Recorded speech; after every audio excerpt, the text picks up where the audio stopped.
నమస్తే, welcome to yo-yo TV. పులివెందులకు ఒకప్పుడు faction కు అడ్డాగా పేరుండేది. కానీ ప్రస్తుతం పులివెందుల ఈ పేరు వినగానే వైఎస్ రాజశేఖర్ రెడ్డి కుటుంబం గుర్తుకు వస్తుంది. ఆ కుటుంబంతో పాటుగా ఇక్కడి రంగనాథస్వామి ఆలయం, పూలంగల్లు కూడా అంతే ఫేమస్. ఈ పూల షాపుల్లో ఎలాగైతే 3 తరాల కుటుంబాలు వ్యాపారం చేస్తున్నారో, ఇక్కడి రాజకీయాల్లో వైఎస్ఆర్ మరణానికి ముందు వరకు కాంగ్రెస్, ఆ తర్వాత వైసీపీ జెండా తప్ప మరో జెండా ఎగరలేదు. 1955 నుంచి 2010 వరకు ఇక్కడ కాంగ్రెస్ ఒక్క ఎన్నికల్లో కూడా ఓడిపోలేదు. అంటే ఇక్కడి నేతలు ఎంత పవర్ఫుల్లో అర్థం చేసుకోవచ్చు. మహామహులకి ఈ పులివెందుల పుట్టినిల్లు. వైఎస్ఆర్ ఈ నియోజకవర్గం నుంచి ఏకంగా 8 సార్లు ఎమ్మెల్యేగా గెలిచారు. ఇలా పులివెందుల గడ్డపై మకుటం లేని మహారాజులా వైఎస్ఆర్ ఫ్యామిలీ కొనసాగుతోంది. అయితే 2024 ఎన్నికల్లో మాత్రం రాజకీయాలు కాస్త డిఫరెంట్గా మారిపోయాయి. ఇందుకు కారణం వైఎస్ షర్మిల అని చెప్పాలి. వైఎస్ షర్మిల అనూహ్యంగా ఏపీ కాంగ్రెస్ పగ్గాలు చేపట్టారు. అన్నతో పోరుకు సై అంటున్నారు. పులివెందులలో షర్మిల జగన్కు పోటీగా దిగితే పరిస్థితులు ఎలా ఉంటాయి? సీఎం జగన్ జోరుకు బ్రేకులు వేస్తారా? టీడీపీ గెలుపు అవకాశాలు ఎంత? ఈసారి కూడా వైసీపీ జెండానే ఎగురుతోందా? పులివెందుల నియోజకవర్గం వైఎస్ఆర్ కుటుంబానికి 44 ఏళ్ల కంచుకోట.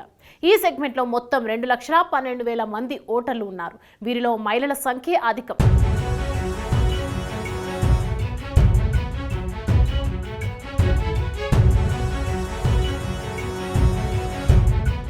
పులివెందుల నియోజకవర్గం వైఎస్ఆర్ కుటుంబానికి 44 ఏళ్ల కంచుకోట.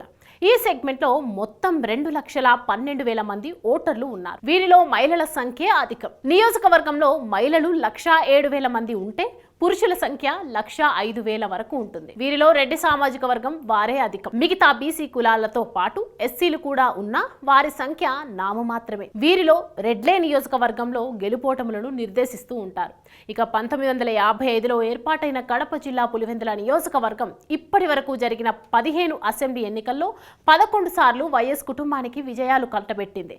1978 నుంచి వరుసగా 11 సార్లు వైఎస్ కుటుంబ సభ్యులే ఇక్కడ గెలిచారంటే వారికున్న పట్టు ఎలాంటిదో అర్థం చేసుకోవచ్చు. రూపాయి డాక్టర్గా కెరీర్ ప్రారంభించి రాజకీయాల్లో అంచెలంచెలుగా ఎదిగిన వైఎస్ఆర్ అంటే ఇక్కడి ప్రజలకు వల్లమాలిన అభిప్రాయం. రూపాయి డాక్టర్గా కెరీర్ ప్రారంభించి రాజకీయాల్లో అంచెలంచెలుగా ఎదిగిన వైఎస్ఆర్ అంటే ఇక్కడి ప్రజలకు వల్లమాలిన అభిమానం. అందుకే ఆ కుటుంబానికి రాష్ట్రంలో ఎక్కడా లేని విధంగా రికార్డు స్థాయిలో విజయాలు అందుతున్నాయి. దేవుని గడపగా చెప్పుకునే కడప జిల్లాలో పులివెందుల నియోజకవర్గానికి ప్రత్యేక చరిత్ర.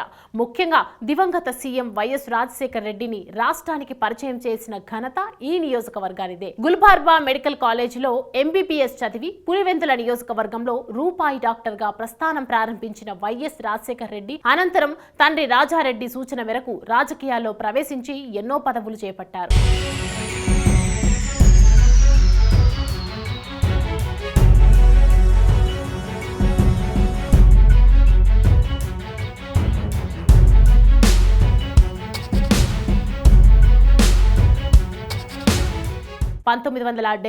లో తొలిసారి వైఎస్ఆర్కు తొలి విజయాన్ని అందించిన పులివెందుల నియోజకవర్గం అప్పటి నుంచి 2014 వరకు వైఎస్ కుటుంబ సభ్యులకు వరుస విజయాలను కట్టబెట్టింది.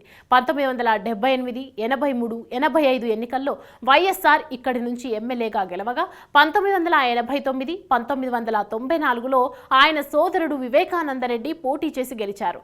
తిరిగి 1999 నుంచి వైఎస్ ఇక్కడి నుంచి గెలుస్తూ వచ్చారు. అదే క్రమంలో ఆయన 2004, 2009లో సీఎంగా కూడా పనిచేశారు. 2009లో వైఎస్ మరణం తర్వాత అక్కడ వైఎస్ విజయమ్మ ఏకగ్రీవంగా ఎన్నికయ్యారు. 2011లో వైసీపీ తరపున పోటీ చేసిన విజయమ్మ తన మరిది వైఎస్ వివేకానందరెడ్డి మీద విజయం సాధించారు. 2014 ఎన్నికల్లో పులివెందుల నుంచి గెలిచిన జగన్ 2019లో కూడా విజయాన్ని సాధించారు. వార్ వన్ సైడ్ అన్నట్టుగా ఎన్నికలు జరిగాయి. ఏకంగా 73% ఓట్లు సాధించి సంచలన విజయం నమోదు చేశారు.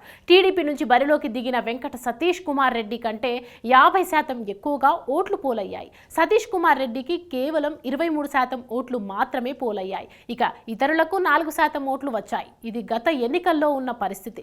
మరి ఈసారి ఎన్నికల్లో ఎలాంటి రాజకీయ పరిస్థితులు ఉన్నాయనే విషయానికి వస్తే ఈసారి కూడా జగన్ గెలుపు ఖాయమంటున్నాయి కొన్ని సర్వేలు. ప్రస్తుతం రాష్ట్ర సీఎంగా ఉండటం, వైఎస్ఆర్ రాజకీయ చరిష్మా, ఓటమి అన్నదే లేని నేతగా పేరు, నియోజకవర్గంలో చేపట్టిన కొన్ని అభివృద్ధి కార్యక్రమాలు, పూర్తి స్థాయిలో మద్దతిచ్చే క్యాడర్ ఉండడం, అంతేకాకుండా గతంలో ఎన్నడూ లేని విధంగా పులివెందులను అభివృద్ధి చేశారు జగన్. విద్య, వైద్యంతో పాటు ప్రతి సంక్షేమ పథకం విద్య, వైద్యంతో పాటు ప్రతి సంక్షేమ పథకం అర్హులకు అందేలా చూశారు. ఇవన్నీ జగన్ గెలుపుకు ప్లస్ అవుతున్నాయి. అయితే ఈసారి టీడీపీ నుంచే కాకుండా సొంత చెల్లి నుంచి కూడా జగన్ పోటీ ఎదుర్కోవాల్సి ఉంటుంది. ఈసారి ఎన్నికల్లో టీడీపీ నుంచి బీటెక్ రవి పోటీలోకి దిగుతున్నారు. ఆయనను టీడీపీ అధినేత చాలా కాలం ముందే పార్టీ అభ్యర్థిగా ప్రకటించడంతో నియోజకవర్గంలో పార్టీ కార్యక్రమాలను ఉధృతంగా నిర్వహిస్తున్నారు. దీనికి తోడు ఎమ్మెల్సీ భూమిరెడ్డి, రామ్ గోపాల్ రెడ్డి వర్గం కూడా బీటెక్ రవికి మద్దతిస్తున్నారు. మరోవైపు షర్మిల కాంగ్రెస్ లో ఆ పార్టీ తరపున ప్రచారంలోకి దిగింది. వైసీపీ, టీడీపీ బరిలోకి దిగితే జగన్ కు ఎక్కువ శాతం ఓట్లు పోలయ్యే అవకాశం ఉంది. ఇక టీడీపీ అభ్యర్థి బీటెక్ రవికి గతం కంటే ఎక్కువే వస్తాయని అంటున్నారు. గత ఎన్నికల్లో కేవలం జగన్ ఫేస్ తోనే చాలా నియోజకవర్గాల్లో వైసీపీకి ఓట్లు వేశారు. ఇక సొంత నియోజకవర్గంలో గెలవడం చాలా ఈజీ అని అంటున్నారు. అయితే గతంలో టీడీపీ ఒకటే ఉండేది, కానీ ఇప్పుడు జనసేన, బీజేపీ కూడా యాడ్ అయ్యాయి. కాబట్టి టీడీపీ కూటమి గట్టి పోటీ ఇచ్చే అవకాశాలు లేకపోలేదు. చూడాలి మరి పులివెందులలో ఈసారి జగన్ ఎంత మెజారిటీని తెచ్చుకుంటారు.